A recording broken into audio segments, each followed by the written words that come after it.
Hello students, welcome to the Sun Academy. आज की इस वीडियो में हम लेक्चर नंबर 14 कवर करेंगे क्विक रिवीजन सीरीज़ का। और इस सीरीज़ में आज हमारा टॉपिक होगा एंजाइम्स।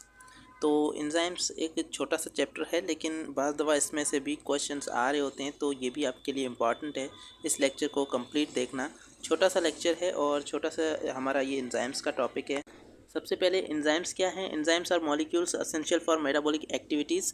वो मॉलिक्यूल्स जो मेटाबॉलिक एक्टिविटीज़ के लिए ज़रूरी हैं, रिएक्शंस के लिए ज़रूरी हैं, और उनको कैटलाइज करते हैं, उनको स्पीड अप करते हैं, उनको कुछ इस तरह से वो परफॉर्म करवाते हैं जिस तरह से वो नॉर्मल कंडीशन में वो परफॉर्म नहीं हो सकते। हमारी बॉडी के अंदर, लिविंग ऑर्गेनिजम्स के अंदर कितने ही ऐसे रिएक्शंस हैं जिनको ज़्यादा एनर्जी चाहिए उनको परफॉर्म करने के लिए, लेकिन जब एंजाइम्स रिक्वायर्ड होते हैं, जब वहाँ पर एंजाइम्स मौजूद होते हैं, तो वो उस रिएक्शन को कैटलाइज कर देते हैं, उस रिएक्शन को स्पीड अप कर देते हैं बाय उस एनर्जी को रिड्यूस करते हुए। तो एनर्जी हमें कम चाहिए होगी उस रिएक्शन के लिए, और इस तरह से हमारे रिएक्शंस ज़्यादा एफिशिएंट तरीके से हो पाएंगे। और ये कैटलिस्ट जो है ये एंजाइम्स कहलाते हैं। आपने केमिस्ट्री में भी कैटलिस्ट पढ़े होंगे। वो कैटलिस्ट केमिकल कैटलिस्ट होते हैं, जबकि ये बायोलॉजिकल कैटलिस्ट हैं जो हमारी बॉडी के अंदर, किसी भी ऑर्गेनिज्म की बॉडी के अंदर ये मौजूद होते हैं। अब डिस्कवरी जब इसकी की गई, तो यहाँ पर फ्रेडरिच विलियम कॉन ने सबसे पहले 1878 में एंजाइम्स को इंट्रोड्यूस किया और उनका नाम एंजाइम्स जो है वो रखा। अब एंजाइम्स कुछ प्रोटीन्स थे, कुछ खास ऐसे प्रोटीन्स थे जो किसी भी रिएक्शन को स्पीड अप करने की हैसियत रखते थे, किसी भी रिएक्शन को वो कैटलाइज करते थे।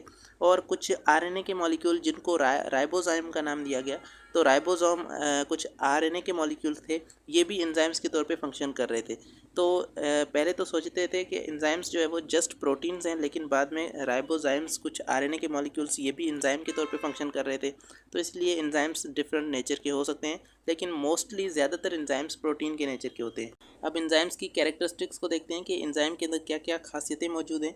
एंजाइम्स पहले तो बायोकैटलिस्ट हैं और ये सेल के प्रोटोप्लाज्म के अंदर बनाए जाते हैं। सेल खुद एंजाइम्स को बनाता है ताकि वो अलग अलग तरह के रिएक्शंस को परफॉर्म कर पाए। अब कॉम्प्लेक्स मैक्रोमोलिक्यूल्स हैं ये एंजाइम, और मैक्रोमोलिक्यूल में ये जो बड़े हमारे पास प्रोटीन्स होते हैं, ग्लोब्यूलर प्रोटीन, ये उस नेचर के हैं। यहाँ पर दो टाइप्स के प्रोटीन होते हैं, फिब्रस और ग्लोब्यूलर। तो यहाँ पर ग्लोब्यूलर जो प्रोटीन है उसके एंजाइम्स बने हुए हैं, और इनका मॉलिक्यूलर वेट ज़्यादा होता है क्योंकि ये मैक्रोमोलिक्यूल्स के बने हुए हैं। तो अब कुछ एंजाइम्स होते हैं जो प्योरली प्रोटीन होते हैं, वो उसके अंदर और कोई भी मॉलिक्यूल की मिलावट नहीं होती, जस्ट प्रोटीन के बने होते हैं। और ऐसे एंजाइम्स को हम जस्ट सिंपल एंजाइम्स कह लेते हैं। तो उसमें एग्जांपल है अमाइलेज। और कुछ ऐसे प्रोटीन होते हैं जिसमें नॉन प्रोटीन पार्ट भी मौजूद होता है। इसका मतलब है उसके अंदर प्रोटीन भी होगा और साथ में कुछ नॉन प्रोटीन मटेरियल भी अटैच होगा। जैसे हमने एसिटाइल कोएंजाइम को पढ़ा, तो एसिटाइल कोएंजाइम जो है ये कुछ ऐसे मॉलिक्यूल्स हैं जो एंजाइम्स के साथ जुड़ जाते हैं, उनको हम कोएंजाइम्स कहते हैं। तो ये कोएंजाइम्स जो है, ये एसिटाइल ग्रुप जब किसी एंजाइम के साथ जुड़ जाता है तो उसे हम एसिटाइल कोएंजाइम कहते हैं। तो उसके बाद ये एक्टिव होते हैं उस सेल के अंदर जहाँ पर वो प्रोड्यूस किए जाते हैं। और कभी कभी ऐसे एंजाइम्स जो एक सेल के अंदर प्रोड्यूस हों और वहीं पर उनका फंक्शन हो रहा हो, तो ऐसे एंजाइम्स को हम एंडो एंजाइम्स कहते हैं। और वो एंजाइम जो जाकर किसी और सेल के अंदर जाकर अपना फंक्शन करें, ऐसे एंजाइम्स को हम एक्सो एंजाइम कहते हैं। अगर हम देख रहे हैं कि सेल के अंदर डाइजेशन, हमारे स्टमक के अंदर डाइजेशन हो रही है, तो वो एंजाइम्स कहाँ से आ रहे हैं? तो वो एंजाइम पेनक्रियाज से आ रहे हैं। अब पेनक्रियाज से वो एंजाइम प्रोड्यूस हुए और हमारे स्टमक के अंदर आकर वो फंक्शन कर रहे हैं, तो ये एक्सो एंजाइम्स हैं जो किसी और सेल के अंदर जाके अपना फंक्शन कर रहे हैं। तो ये एक्सो एंजाइम्स कहलाते हैं। अब एंजाइम बहुत ही स्पेसिफिक इन नेचर होते हैं, अपने सबस्ट्रेट के लिए भी वो स्पेसिफिक होते हैं, और किसी एक खास टाइप का रिएक्शन ही वो परफॉर्म करते हैं।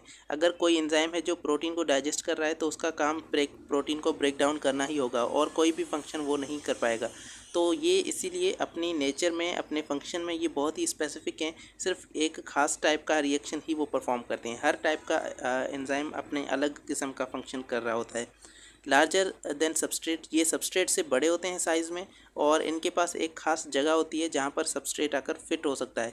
उस जगह को हम एक्टिव साइट कहते हैं। अब यहाँ पर सबस्ट्रेट आकर यहाँ पर फिट होगा और रिएक्शन परफॉर्म होगा। तो ये कुछ एंजाइम की खुसूसियात हैं। अब एंजाइम का स्ट्रक्चर आप यहाँ पर देख सकते हैं कि ये आपके पास एक एंजाइम है कंप्लीट, और इस एंजाइम के अंदर यहाँ पर ये वाली जो जगह है एंजाइम की, यहाँ पर आकर एक कोई ना कोई सबस्ट्रेट आकर सेट करेगा। और ये एंजाइम, ये जो जगह है, इसे हम कैटालाइटिक साइट या फिर एक्टिव साइट कहते हैं। अब उसके बाद मज़ीद इसका स्ट्रक्चर हम देखेंगे, लेकिन कुछ और कैरेक्टरिस्टिक्स हैं, जैसे ये सबस्ट्रेट से बड़े होते हैं, इनके पास एक्टिव साइट होती है रिएक्शन करवाने के लिए। अब there activity can be accelerated, enzymes की जो एक्टिविटी है उसको हम बढ़ा सकते हैं, उसकी स्पीड को बढ़ा सकते हैं। एंजाइम्स को हम एक्टिवेट कर सकते हैं कुछ आयंस के थ्रू, कुछ साल्ट के मॉलिक्यूल्स के थ्रू। आयंस जो होते हैं वो उसकी वजह से ये एंजाइम एक्टिवेट हो जाते हैं और ऐसे मॉलिक्यूल्स को हम एक्टिवेटर्स कहते हैं। तो यहाँ पर मैग्नीज़ है, मैग्नीशियम है या क्लोरीन आयंस हैं। ये आयन जब एंजाइम के साथ जुड़ जाते हैं तो एंजाइम जो है वो ज़्यादा एफिशिएंट तरह से काम करता है और इसीलिए इन मॉलिक्यूल्स को हम एक्टिवेटर्स कहते हैं। उसके बाद कुछ ऐसे सब्सटेंसेस होते हैं, कुछ ऐसे फैक्टर्स होते हैं जो एंजाइम की एक्टिविटी को डिक्रीज़ कर देते हैं, उसको कम कर देते हैं। जैसे कि सबस्ट्रेट की कंसंट्रेशन है, एंजाइम की कंसंट्रेशन है। अगर एंजाइम ज़्यादा होंगे तो रिएक्शन की स्पीड हो सकता है कम हो जाए, और अगर यहाँ पर सबस्ट्रेट ज़्यादा है तो स्पीड जो है वो बढ़ जाती है। तो इस तरह से पीएच और टेम्परेचर, ये जो फैक्टर हैं, ये एंजाइम की एक्टिविटी को डिक्रीज़ भी कर सकते हैं और इंक्रीज़ भी कर सकते हैं। तो अगर ये फैक्टर डिक्रीज़ कर रहे हैं एक्टिविटी को तो उन्हें हम इनहिबिटर कह सकते हैं। तो ये एंजाइम की एक्टिविटी जो है वो इनहिबिट भी की जा सकती है और बढ़ाई भी जा सकती है, उसकी एक्टिविटी को हम चेंज कर सकते हैं। अब एंजाइम बहुत ही सेंसिटिव होते हैं पीएच की लेवल्स के लिए और टेम्परेचर के लिए। अगर पीएच चेंज हो जाए किसी भी सॉल्यूशन की तो वहाँ पर वो एंजाइम फंक्शन नहीं कर पाएगा। अगर टेम्परेचर जो है वो बहुत ही ज़्यादा है तो भी वो एंजाइम वहाँ पर फंक्शन नहीं कर पाएगा। तो इसीलिए ये टेम्परेचर और पीएच के लिए सेंसिटिव है। अब ये केमिकली अनचेंज रहते हैं। एक अगर रिएक्शन के अंदर ये पार्ट ले रहे हैं तो ऐसा नहीं है कि ये खुद रिएक्शन के अंदर चेंज हो जाएं, ये सेम ही रहते हैं और रिएक्शन के बाद भी वही रहते हैं और जाकर किसी दूसरे रिएक्शन को परफॉर्म करते हैं। इनका काम होता है जस्ट रिएक्शन को कैटलाइज करना। ये खुद रिएक्शन के अंदर पार्ट नहीं लेते और ये खुद रिएक्टेंट के तौर पे काम नहीं करते। उसके बाद स्ट्रक्चर पे आते हैं। एंजाइम का स्ट्रक्चर क्या है? तो एंजाइम पहले तो ग्लोब्यूलर प्रोटीन है और ये प्रोटीनियस इन नेचर है। ग्लोब्यूलर जो प्रोटीन होती है उस टाइप के ये एंजाइम्स बने हुए हैं और इनकी एक स्पेसिफिक साइट होती है, एक खास जगह होती है जिसे हम एक्टिव साइट कहते हैं। उस जगह पर आकर सबस्ट्रेट बाइंड होता है। सबस्ट्रेट वो मॉलिक्यूल होता है जिसको प्रोडक्ट के अंदर कन्वर्ट होना है एक रिएक्शन में, तो वो सबस्ट्रेट आकर एंजाइम की एक्टिव साइट पर बाइंड होता है। अब एक्टिव साइट क्या है? एक्टिव साइट एक ऐसी जगह है जहाँ पर कुछ खास टाइप के अमाइनो एसिड्स मौजूद होते हैं और ये active site complementary in shape होती है। मतलब ये उस शेप की होती है जहाँ पर जिस तरह से उसमें आकर जो सबस्ट्रेट का मॉलिक्यूल है वो आकर बाइंड हो सके, तो उसी शेप की ये मौजूद होती है। मतलब कि सबस्ट्रेट की जो शेप है उससे कॉम्प्लीमेंट्री इसकी शेप होती है और चार्ज में भी ये इसके अंदर जो अमाइनो एसिड्स है वो भी कुछ चार्ज अमाइनो एसिड होते हैं जो रिएक्शन को कैटलाइज कर पाते हैं। अब स्पेसिफिक अमाइनो एसिड से ये बनी हुई है और इस जगह पर जो है एंजाइम की खास किस्म की पॉलीपेप्टाइड चेन होती है जो कि जिसके अंदर चार्ज वाले अमाइनो एसिड्स मौजूद होते हैं। अब इसके अंदर एक्टिव साइट के अंदर भी दो जगह हैं, एक है बाइंडिंग साइट और एक है कैटालाइटिक साइट।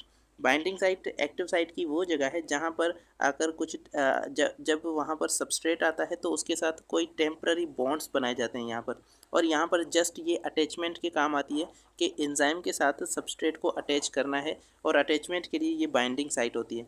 उसके बाद कैटालाइटिक साइट ये क्या करती है? ये कैटालाइटिक एक्टिविटी के लिए रिस्पॉन्सिबल होती है। इसका मतलब है जो रिएक्शन परफॉर्म करना है, जो सबस्ट्रेट को प्रोडक्ट के अंदर चेंज करना है, वो काम कैटालाइटिक साइट का होगा। उसके बाद स्ट्रक्चरल पार्ट के अंदर हम देखते हैं कि एंजाइम जो है वो कुछ ऐसे एंजाइम हैं जो प्योरली प्रोटीन हैं। सारे एंजाइम्स प्योरली प्रोटीन नहीं होते, सिर्फ कुछ ऐसे एंजाइम हैं जो प्योरली प्रोटीन हैं, उनके अंदर और कोई भी मॉलिक्यूल नहीं होगा, जस्ट प्रोटीन के बने होंगे और ऐसे एंजाइम्स को सिंपल एंजाइम्स कहा जाता है। अब कुछ कॉम्प्लेक्स एंजाइम्स भी होते हैं और उनके अंदर प्रोटीन पार्ट भी होता है और नॉन प्रोटीन पार्ट भी मौजूद होता है। अब कॉम्प्लेक्स एंजाइम के अंदर जो प्रोटीन वाला पार्ट है उसे हम एपो एंजाइम कहते हैं, जबकि नॉन प्रोटीन वाला जो पार्ट है उसे कोफैक्टर कहा जाता है। तो अगर यहाँ पर एक एंजाइम है जो जस्ट प्रोटीन के तौर पे फंक्शन कर रहा है तो ये है सिंपल एंजाइम। लेकिन अगर यहाँ पर एक ऐसा एंजाइम है जिसके अंदर एक नॉन प्रोटीन वाला पार्ट भी मौजूद है तो ये हमारे पास होगा एक कॉम्प्लेक्स एंजाइम, और इसके अंदर ये वाला जो प्रोटीन वाला पार्ट है ये होगा एपो एंजाइम और ये जो नॉन प्रोटीन वाला पार्ट है ये कोफैक्टर कहलाता है। अब कोफैक्टर के भी टाइप्स होते हैं। कोफैक्टर ऑर्गेनिक भी हो सकता है, जैसे कि मेटालिक आयंस हैं, जैसे मैग्नीशियम है, क्लोरीन है, या फिर ऐसे जो मेटालिक आयंस हैं सोडियम है, या फिर जो हमने पढ़े मैग्नीज, और ये वाले जो आयंस हैं ये मेटालिक आयंस, ये एक्टिवेटर्स भी कहलाते हैं और ये कोफैक्टर के तौर पे फंक्शन करते हैं। तो यहाँ पर ये मेटालिक आयंस ये इनऑर्गेनिक इन नेचर हैं और अगर कोफैक्टर इनऑर्गेनिक है तो ये मेटालिक आयंस हो सकते हैं। अगर कोफैक्टर ऑर्गेनिक है तो इसके भी दो टाइप्स होते हैं, जैसे कि यहाँ पर को एंजाइम्स हैं और प्रोस्थेटिक ग्रुप्स है, ठीक है। तो यहाँ पर जो को एंजाइम है, को एंजाइम के अंदर कुछ वाइटामिन्स आ जाते हैं, ये एक्चुअली ऑर्गेनिक इन नेचर हैं। और ये प्रोस्थेटिक ग्रुप ये भी ऑर्गेनिक इन नेचर है, ये भी ये को फैक्टर के ये सारे टाइप्स हैं, ठीक है।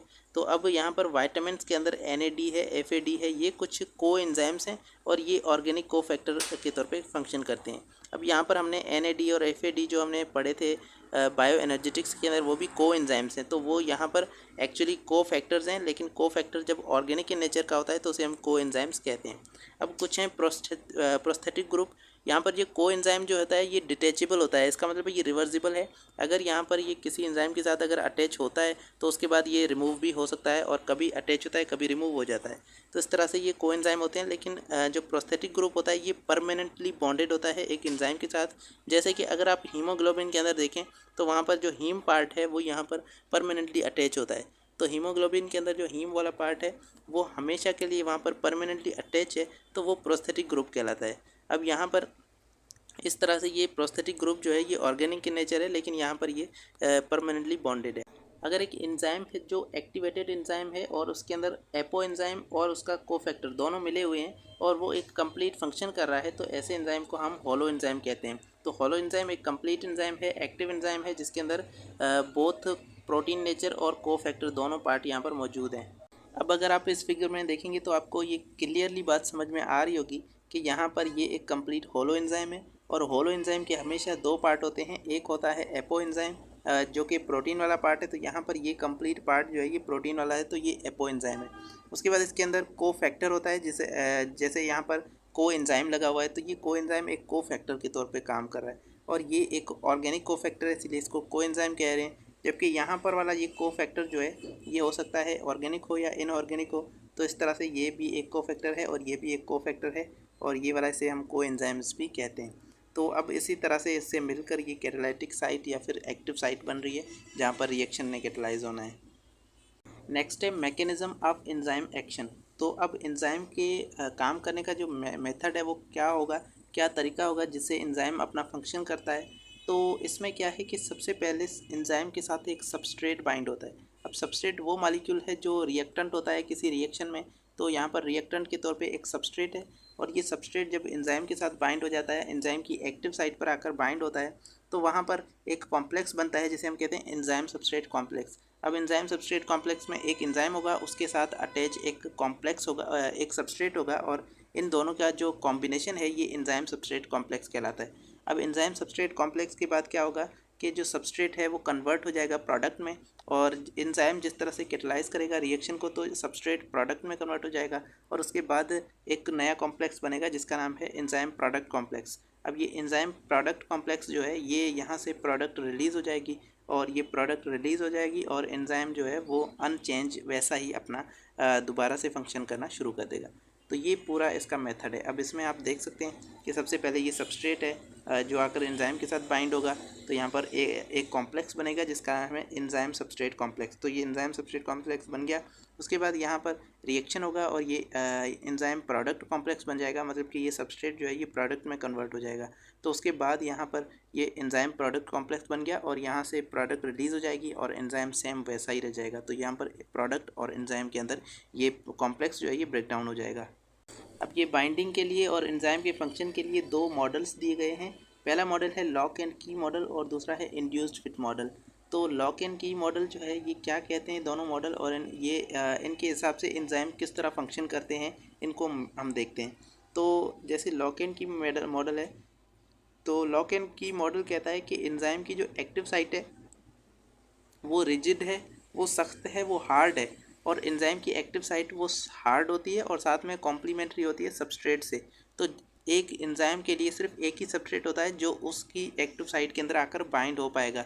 तो इस तरह से ये दोनों एंजाइम और सबस्ट्रेट दोनों लॉक एंड की के तौर पे काम कर रहे हैं। जिस तरह से हमारे पास एक लॉक होता है और उस लॉक को सिर्फ एक ही टाइप की की होती है जो खोल पाती है, तो इसी तरह से एक हमारे पास एंजाइम है और इस एंजाइम के अंदर सिर्फ एक ही टाइप का सबस्ट्रेट होगा जो आकर यहाँ पर इसकी एक्टिव साइट के अंदर बाइंड हो पाएगा, और इसकी एक्टिव साइट बहुत ही रिजिड हार्ड है और यहाँ पर आकर सिर्फ एक ही टाइप का सबस्ट्रेट आकर बाइंड हो सकता है। तो ये कहना है लॉक एंड की मॉडल का।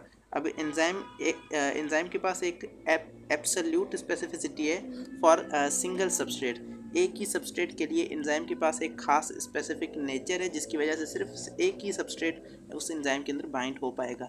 तो ये लॉक एंड की मॉडल कुछ इस तरह से एंजाइम को डिफाइन करता है। जबकि इंड्यूस्ड फुल फिट मॉडल क्या कहता है? इंड्यूस फिट मॉडल कहता है कि एंजाइम की एक्टिव साइट जो है वो फ्लेक्सिबल है। अब देखो यहाँ पर बिल्कुल ही अपोजिट इसकी बात की जा रही है कि एंजाइम की एक्टिव साइट फ्लेक्सिबल है और जब सबस्ट्रेट बाइंड होता है तो यहाँ पर वो एंजाइम की जो एक्टिव साइट है वो अपने आप को अडॉप्ट कर लेती है। उसका मतलब है एंजाइम की जो एक्टिव साइट है वो चेंज हो सकती है और हार्ड नहीं है, रिजिड नहीं है। अब एक्टिव साइट जो है ये चेंज करती है अपनी शेप को जब सबस्ट्रेट उसके अंदर फिट होता है। मतलब कि यहाँ पर ये अगर सबस्ट्रेट है और ये आकर इस एक्टिव साइट के अंदर बाइंड होगा, अगर ये सही से फिट नहीं भी हो पा रहा है तो भी ये एक्टिव साइट अपने आप को चेंज करके उस सबस्ट्रेट को फिट कर देगी। इसका मतलब है एक्टिव साइट फ्लेक्सिबल है। तो ये कहना है इंड्यूस फिट मॉडल का कि ये सबस्ट्रेट जो है वो ऑटोमेटिकली इस तरह से फिट हो जाता है, एंजाइम अपने आप को एक्टिव साइट को चेंज कर देता है जिसकी वजह से सबस्ट्रेट आकर फिट हो सकता है। और एंजाइम जो है वो सिमिलर सबस्ट्रेट के लिए उसके पास एक रिलेटिव स्पेसिफिक नेचर है। इसका मतलब ये है कि यहाँ पर कुछ सिमिलर एक ही जैसे बहुत सारे सबस्ट्रेट को यहाँ पर बाइंड किया जा सकता है। नेक्स्ट हमारा टॉपिक है एनर्जी ऑफ एक्टिवेशन या फिर एक्टिवेशन एनर्जी। तो एक्टिवेशन एनर्जी क्या है और इसको किस तरह से एंजाइम्स रिड्यूस करते हैं। किसी भी केमिकल रिएक्शन को परफॉर्म करने के लिए एक हमें एनर्जी रिक्वायर्ड होती है और उस एनर्जी को हम एक्टिवेशन एनर्जी कहते हैं। अब chemical reaction require activation energy और ये एक्टिवेशन एनर्जी बॉन्ड को ब्रेक करने के लिए काम आती है। अगर एक हमारे पास AB एक मॉलिक्यूल है और इस मॉलिक्यूल को हमने ब्रेक करना है तो इसके लिए हमें एक एनर्जी रिक्वायर्ड होगी। अब हम इसको एनर्जी देंगे जिसकी वजह से ये ब्रेक हो जाएगा, A अलग हो जाएगा और B जो है ये अलग हो जाएगा। तो इसके लिए जो हमने एनर्जी दी है इसको जितनी एनर्जी इन मॉलिक्यूल को चाहिए ब्रेक होने के लिए, ये एनर्जी एक्टिवेशन एनर्जी कहलाती है। और इसी वजह से एक्टिवेशन एनर्जी की वजह से ही रिएक्शन स्टार्ट हो पाता है। तो यहाँ पर chemical reaction require activation energy जिसकी वजह से बॉन्ड्स ब्रेक होते हैं और नए जो है वो बॉन्ड्स बन पाते हैं। तो जब बॉन्ड ब्रेक होंगे उसी वजह से नए बॉन्ड बन पाएंगे और न्यू जो है वो प्रोडक्ट्स बन पाएंगी। तो ये एक्टिवेशन एनर्जी कहलाती है। अब एंजाइम्स जो है ये क्या करते हैं? Enzymes lower the activation energy making the reaction more likely to occur. Enzymes activation को एनर्जी को कम करते हैं और एक्टिवेशन एनर्जी अगर हमें उस मॉलिक्यूल को ब्रेक करने के लिए कम एनर्जी चाहिए तो फिर वो रिएक्शन जो है वो स्टार्ट हो जाएगा जल्दी से और रिएक्शन आगे को प्रोसीड हो जाएगा। मतलब कि एंजाइम्स जस्ट एक्टिवेशन एनर्जी को कम करते हैं जिसकी वजह से रिएक्शन फास्ट हो जाते हैं। तो एंजाइम्स का काम यही है कि जस्ट एक्टिवेशन एनर्जी को डिक्रीज़ कर देना और जो मॉलिक्यूल ज़्यादा एनर्जी जिसको चाहिए थी प्रोडक्ट में कन्वर्ट होने के लिए, तो वो अब रिएक्शन के लिए कम एनर्जी चाहिए होगी उस रिएक्शन को परफॉर्म करने के लिए। अब एंजाइम क्या करते हैं? एंजाइम्स जो है वो जो रिएक्टेंट के मॉलिक्यूल होते हैं, जो सबस्ट्रेट होते हैं, उनके साथ एक इंटरमीडिएट कॉम्प्लेक्स बनाते हैं। मतलब एंजाइम जो होगा ये एंजाइम क्या करेगा कि सबस्ट्रेट के साथ साथ एक तरह का बॉन्ड बना लेगा जिसकी वजह से एंजाइम सबस्ट्रेट कॉम्प्लेक्स बनेगा और ये कुछ टेम्पररी इंटरमीडिएट मॉलिक्यूल बन जाएगा और उसके बाद ये इंटरमीडिएट जो है ये क्या करेगा आगे चल के प्रोडक्ट में कन्वर्ट हो जाएगा। इसका मतलब है हमें सबस्ट्रेट को डायरेक्टली प्रोडक्ट में कन्वर्ट नहीं करना पड़ेगा और इसकी वजह से हमें एनर्जी जो है वो कम चाहिए होगी।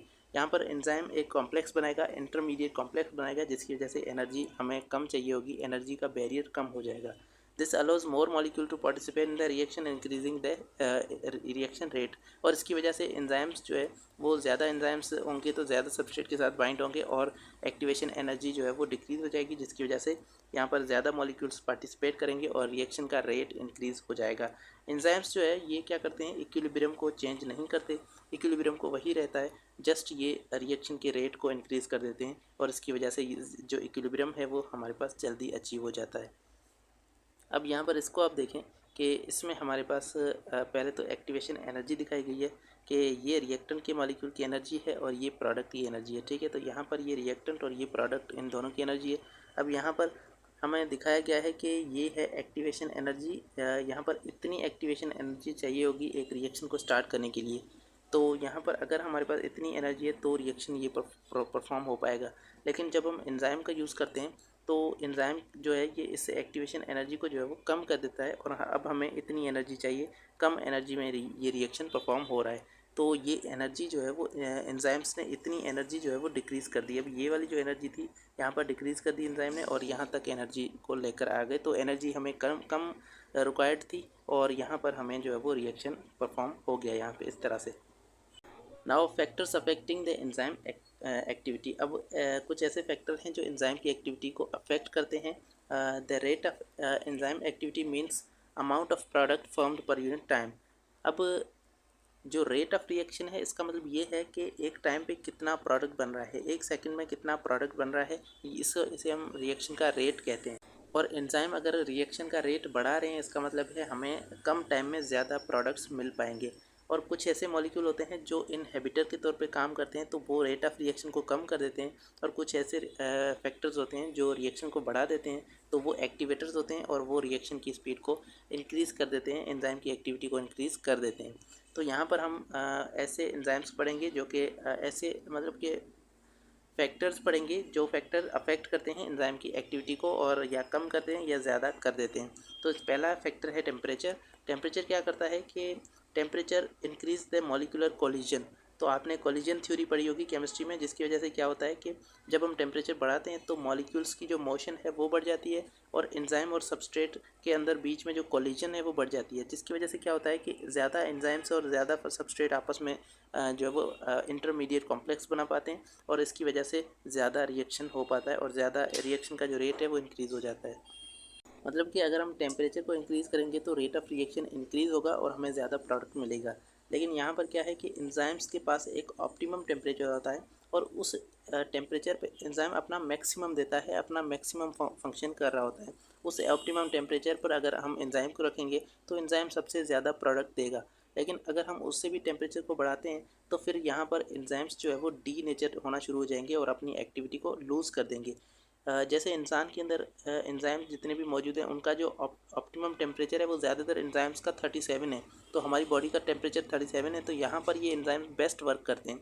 लेकिन कभी हमें बुखार हो जाता है तो हमारा टेम्परेचर बढ़ जाता है और इसकी वजह से हमारे एंजाइम्स जो है वो सही से फंक्शन नहीं कर पाते और एंजाइम डी नेचर होना शुरू हो जाते हैं और अपनी एक्टिविटी को लूज़ करना शुरू हो जाते हैं। और अगर हम ऑप्टिमम टेम्परेचर से कम टेम्परेचर रखें तो यहाँ पर एंजाइम की एक्टिविटी डिक्रीज़ होगी और यहाँ पर जो है वो एंजाइम का फंक्शन भी डिक्रीज़ होगा और रेट ऑफ रिएक्शन कम हो जाएगा।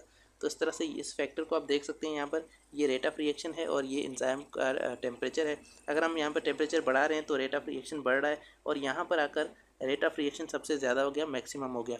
अब उसके बाद अगर हमने टेम्परेचर बढ़ाया तो रेट ऑफ रिएक्शन डिक्रीज़ हो जाएगा और बिल्कुल ही ज़ीरो हो जाएगा, क्योंकि यहाँ पर एंजाइम बिल्कुल ही डी नेचर हो जाते हैं, उनकी जो केमिकल नेचर है वो चेंज हो जाती है। तो कुछ इस तरह से ये इसका इफ़ेक्ट है। Effect of pH. तो पीएच का इफेक्ट भी यही है कि हर एंजाइम की अपनी ऑप्टिमम पीएच होती है। कुछ एंजाइम जो है वो कम पीएच पे फंक्शन करते हैं, कुछ एंजाइम ज़्यादा पीएच पे फंक्शन करते हैं। तो हर एंजाइम की अपनी एक पीएच होती है जिस पर वो मैक्सिमम एक्टिविटी शो करता है, सबसे ज़्यादा वो फंक्शन कर पाता है। अब changes in pH can alter the enzyme structure. अगर पीएच को हम चेंज करते हैं तो एंजाइम का स्ट्रक्चर जो है वो डी नेचर हो जाना शुरू हो जाता है, स्ट्रक्चर वो डिस्टर्ब होना शुरू हो जाता है, जिसकी वजह से क्या होता है कि सबस्ट्रेट के साथ वो बाइंड नहीं हो पाता और रिएक्शन सही से परफॉर्म नहीं हो पाता। तो हमें पीएच को भी एक ख़ास पॉइंट पे रखना है और जो एंजाइम जिस पीएच पे फंक्शन करता है, जो हर एंजाइम की अपनी ऑप्टिमम पीएच है, तो हमें ऑप्टिमम पीएच जो है वो मेंटेन करनी है ताकि एंजाइम्स जो है वो अपना प्रॉपर फंक्शन कर पाएँ। अगर हम एक्सट्रीम पीएच वैल्यू रखते हैं तो एंजाइम डी नेचर हो जाते हैं और यहाँ पर ज़्यादातर एंजाइम्स की जो पीएच की वैल्यू है वो 7 से 8 है। लेकिन कुछ ऐसे भी एंजाइम्स हैं जिनकी पीएच की वैल्यू कम है, जैसे कि हमारे स्टमक में जो पेप्सिन एंजाइम पाया जाता है। अब उस पेप्सिन की जो पीएच है वो 1.4 आई थिंक इतनी है, तो यहाँ पर 1 और 2 के बीच में आ रही है इसकी पीएच। और सिलेवरी अमाइलेज जो है इसकी 5 और 6 के बीच में आ रही है, जबकि यहाँ पर अल्कलाइन फॉस्फेटेज जो एंजाइम है इसकी 9 तक पीएच मौजूद है। तो ये इतनी ज़्यादा पीएच जो है ये इन एंजाइम्स की डिफरेंट है। हर एंजाइम की अपनी एक पीएच होती है, इस पीएच पर ये बेस्ट वर्क करते हैं। अगर उसको पीएच को हम बढ़ाते हैं तो एंजाइम ज़्यादा फंक्शन नहीं कर पाते। अगर हम पेप्सिन को जो है वो ज़्यादा पीएच देंगे, अगर 9 तक पीएच देंगे, तो ये डी नेचर हो जाएगा और अपना फंक्शन परफॉर्म नहीं कर पाएगा। उसके बाद है एंजाइम कंसंट्रेशन। अगर हम एंजाइम की कंसंट्रेशन को बढ़ाते हैं, मतलब कि एंजाइम के क्वांटिटी को बढ़ाते हैं एक सॉल्यूशन के अंदर, तो एंजाइम क्या करता है कि एंजाइम की एक्टिविटी बढ़ जाती है, रिएक्शन की स्पीड बढ़ जाती है। जितने ज़्यादा हम एंजाइम्स रखेंगे उतने ज़्यादा रिएक्शन की स्पीड को बढ़ा देगा। लेकिन कुछ ऐसा पॉइंट आएगा जहाँ पर सबस्ट्रेट की एंजाइम ज़्यादा हो जाएंगे और सबस्ट्रेट कम हो जाएंगे, तो इसकी वजह से एंजाइम की जो एक्टिविटी है वो वहाँ पर लिमिट हो जाती है, और सबस्ट्रेट की लिमिटेशन की वजह से एंजाइम की एक्टिविटी उसके बाद ज़्यादा रेट को इंक्रीज़ नहीं कर पाता है। तो इस तरह से मतलब कि हमारे पास अगर सबस्ट्रेट्स बहुत ही ज़्यादा हैं तो हम एंजाइम जितने एंजाइम्स को बढ़ाते हैं उतना हमारा रिएक्शन का रेट बढ़ता है। तो यहाँ पर ये एंजाइम की कंसंट्रेशन को शो किया गया कि जितने हम कंसंट्रेशन को बढ़ा रहे हैं तो उतना रेट ऑफ रिएक्शन यहाँ पर बढ़ रहा है। लेकिन एक ऐसा पॉइंट आ जाता है जहाँ पर क्या होता है कि सबस्ट्रेट कम हो जाते हैं और एंजाइम ज़्यादा हो जाते हैं, तो उसके बाद एक ख़ास पॉइंट पर ही रिएक्शन की स्पीड रहती है, ज़्यादा स्पीड बढ़ती नहीं है। क्यों? क्योंकि सबस्ट्रेट जो है वो लिमिट हो गए हैं, सबस्ट्रेट की लिमिटेशन हो गई है। उसके बाद सबस्ट्रेट कंसंट्रेशन है। अगर हम सबस्ट्रेट की कंसंट्रेशन को बढ़ाते हैं तो भी रिएक्शन का रेट इंक्रीज़ होता है, लेकिन अगर यहाँ पर एंजाइम्स ज़्यादा हैं तो। लेकिन अगर एक ऐसा पॉइंट आ गया जहाँ पर एंजाइम्स कम हो गए और सबस्ट्रेट ज़्यादा हो गए तो फिर हमारे पास यहाँ पर मसला है। उसके बाद सैचुरेशन हो जाएगी और सारे जितने भी सबस्ट्रेट हैं उतने वो एंजाइम से मिल जाएंगे, और यहाँ पर हमारे पास जो है वो rate of reaction further increase नहीं होगा। एक ख़ास पॉइंट तक ही यहाँ पर सबस्ट्रेट को बढ़ाने से, सबस्ट्रेट की कंसंट्रेशन को बढ़ाने से रेट ऑफ रिएक्शन इंक्रीज़ होता है, और उसके बाद नहीं होता। सैचुरेशन के बाद जितने भी हम सबस्ट्रेट बढ़ा लें एंजाइम का जो रेट ऑफ रिएक्शन है वो इंक्रीज़ नहीं होगा। तो सारे एक्टिव साइट जो है वो ऑक्यूपाई हो जाएंगे सबस्ट्रेट से, और इंक्रीज़ इन सबस्ट्रेट कंसंट्रेशन तो इसका कोई इफ़ेक्ट नहीं होगा आगे। तो ये कुछ फैक्टर्स हैं। उसके बाद है एंजाइम इनहिबिशन। एंजाइम इनहिबिशन का मतलब है एंजाइम की एक्टिविटी को डिक्रीज़ करना या रेट ऑफ रिएक्शन को डिक्रीज़ करना या एंजाइम के प्रोडक्शन को कम करना। तो ये सारे फैक्टर्स जो है ये एंजाइम इनहिबिशन करवाते हैं। कुछ मॉलिक्यूल्स होते हैं जो एंजाइम की एक्टिविटी को कम करवाते हैं और एंजाइम के साथ कुछ छेड़छाड़ करते हैं जिसकी वजह से एंजाइम की एक्टिविटी कम हो जाती है, तो वो जो है इनहिबिटर कहलाते हैं। अब इनहिबिशन के टाइप्स हैं, जैसे कॉम्पिटिटिव इनहिबिशन है, नॉन कॉम्पिटिटिव इनहिबिशन है, फीडबैक इनहिबिशन है। तो ये सारे इनहिबिशन के टाइप्स हैं। अब कॉम्पिटिटिव इनहिबिशन में क्या होता है कि जो इनहिबिटर मॉलिक्यूल है वो कॉम्प्लीमेंट्री होता है, एग्जैक्टली सेम होता है एक्टिव साइट की तरह। मतलब जैसी सबस्ट्रेट की शेप है तो वो सबस्ट्रेट एक्टिव साइट पर बाइंड हो पाता है, लेकिन यहाँ पर क्या होता है कि जो इनहिबिटर मॉलिक्यूल है वो भी एक्टिव साइट पर आकर बाइंड हो पाएगा। तो जब इनहिबिटर मॉलिक्यूल एक्टिव साइट पर आकर बाइंड हो जाएगा तो यहाँ पर सबस्ट्रेट को कोई भी मौका नहीं मिलेगा इसके साथ एक्टिव साइट पर बाइंड होने का। तो यहाँ पर उसके बाद ये एक्टिव साइट जो है वो ब्लॉक हो जाती है। तो यहाँ पर ये जो इनहिबिटर है ये एक्टिव साइट को ब्लॉक कर देगा और ओरिजिनल सबस्ट्रेट जो है वो एक्टिव साइट पर बाइंड नहीं हो पाएगा, जिसकी वजह से यहाँ पर रेट ऑफ रिएक्शन जो है वो बिल्कुल ही डिक्रीज़ हो जाएगा। तो ये कॉम्पिटिटिव इनहिबिशन कहलाती है।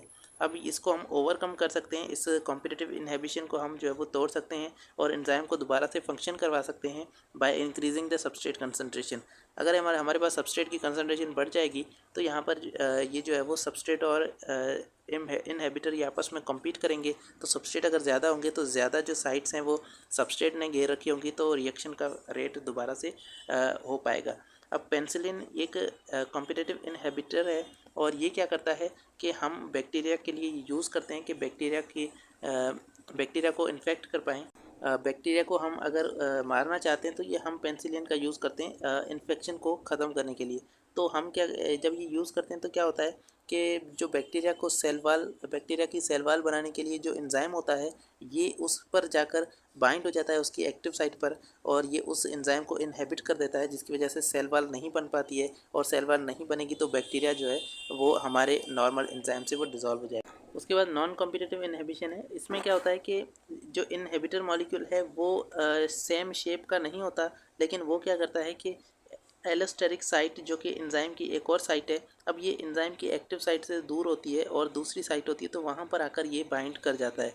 तो यहाँ पर इनहिबिटर एलोस्टेरिक साइट पर एक्टिव साइट से दूर जाकर वहाँ पर बाइंड कर जाता है, जिसकी वजह से वो एंजाइम की सारी शेप को ही चेंज कर देता है। और जब एंजाइम की शेप चेंज हो जाती है तो एंजाइम की एक्टिव साइट की शेप भी चेंज हो जाएगी, और उसकी वजह से यहाँ पर एक्टिविटी कम हो जाएगी। ये इरिवर्सिबल है, ये इसको हम दोबारा से ओवरकम नहीं कर सकते। और अगर एक बार एंजाइम के साथ ये एक नॉन कॉम्पिटिटिव इनहिबिशन हो गई तो फिर वो एंजाइम फंक्शनल नहीं रहता और दोबारा से वो फंक्शन नहीं कर पाता। तीसरी टाइप की है इनहिबिशन जिसका नाम है अनकॉम्पिटिटिव इनहिबिशन। अब इसमें क्या होता है कि इनहिबिटर जो होता है वो एंजाइम सबस्ट्रेट कॉम्प्लेक्स के साथ बाइंड हो जाता है। मतलब कि जब एक एंजाइम है वो अपने सबस्ट्रेट के साथ बाइंड हो चुका है और उसने बना लिया है एंजाइम सबस्ट्रेट कॉम्प्लेक्स। अब इस कॉम्प्लेक्स पर आकर इनहिबिटर अटैक कर देगा और इस कॉम्प्लेक्स को आकर नुकसान पहुंचाएगा, जिसकी वजह से प्रोडक्ट नहीं बन पाएगी।